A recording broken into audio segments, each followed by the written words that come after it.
Shalom, and thank you so much. I really do appreciate you taking the time to study scripture with me. You could be anywhere in the world, but you've chosen to take your time to view this video, and I really do appreciate it. So, in the last video, we discussed Daniel 9 verse 24, but we only discussed the part about the 70 weeks.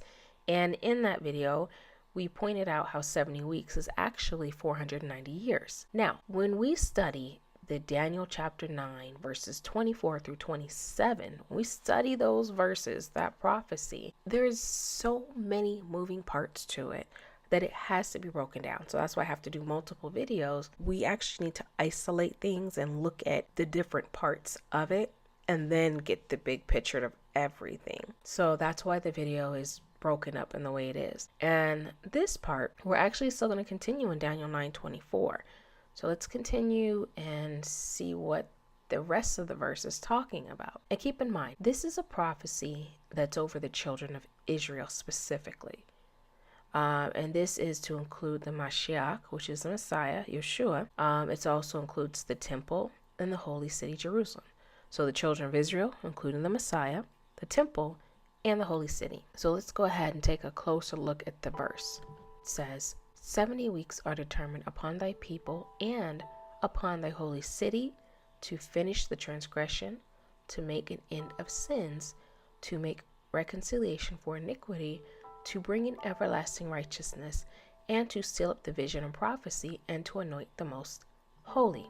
So just looking at that, what we see are there are 6 things that's specifically mentioning. That's why I call it the sixfold prophecy, because there's 6 parts to it. There's to finish transgression, make an end to sins, make reconciliation for iniquity, bring everlasting righteousness, seal up the vision and prophecy, and to anoint the most holy. 490 years has been determined for the amount of time it will take to fulfill all 6 parts of these prophecies. So keep in mind, we still have 3.5 years. Out of that 490 years, we still have 3.5 years that still have to be fulfilled. And so that is sealed up until the end. So when we go back and we just kind of look over some of these prophecies, we'll understand that the part where it says to seal up the vision and prophecy.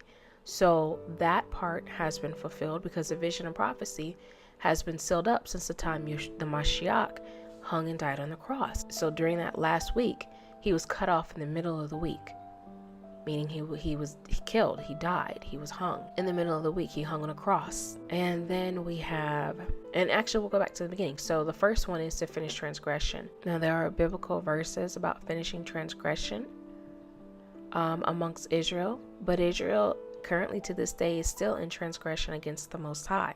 So that one will be brought into complete fulfillment once the 3.5 years is complete. Then we have to make an end of sins. And it kind of goes without saying, obviously Israel is still in sin.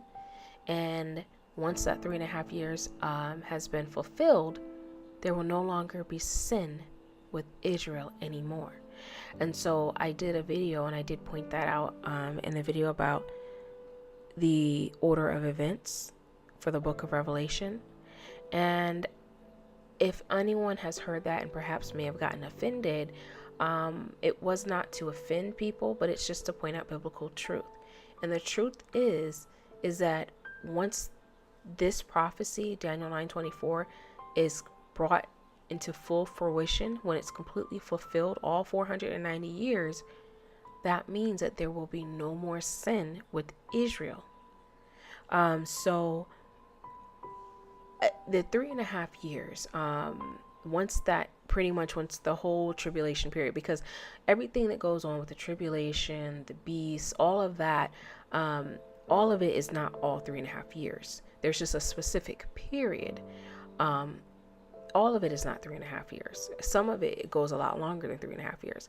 All we're looking at is a part where the 3.5 years gets fulfilled, whether that's sporadically like it has been over the past few centuries and thousands of years, or if it's all back to back. I really couldn't say, because they're about the tribulation period and the events that are going to happen and play out in the last days actually go longer than 3.5 years.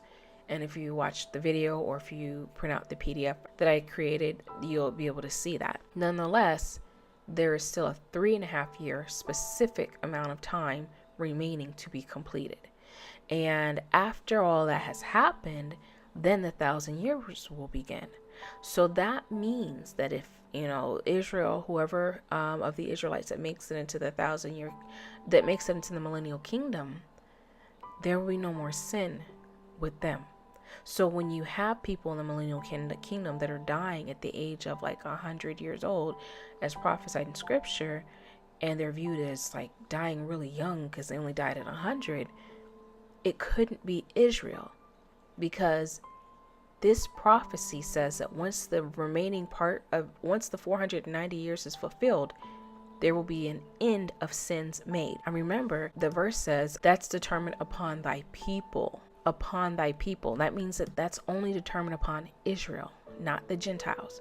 So if there's no more sin with Israel when they enter into that 1,000 year reign, who could possibly be sinning and dying? Because sin will no longer be found amongst Israel. So I just wanted to kind of explain that a little bit. But moving on, the other part of it is to make reconciliation for iniquity.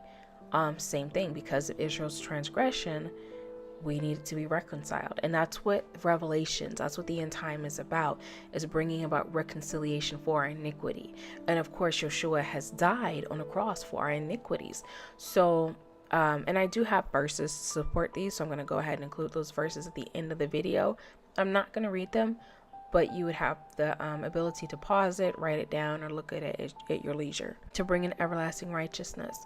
So again, that has not quite been fulfilled exactly, because the everlasting righteousness is when he brings in the kingdom. It's an everlasting kingdom. His everlasting ordinances. So there's still some things that are going to be brought in once all of this ends and 1,000 years begins.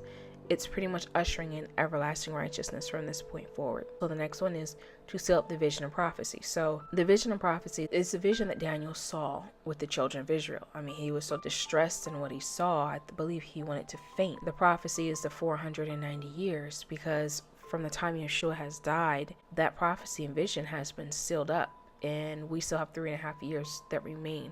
So that's sealed until the end, for the appointed time. And then lastly, to anoint the most holy. And that has been fulfilled by the woman with the alabaster jar. So we have some of these prophecies that have been fulfilled, but some of them still need to be fulfilled. And that's the sixfold prophecy. And again, thank you so much for your time. If you found this helpful in any way, please share the videos with other people so that we can grow in our scriptures together. Thank you and take care, and please make it into the kingdom.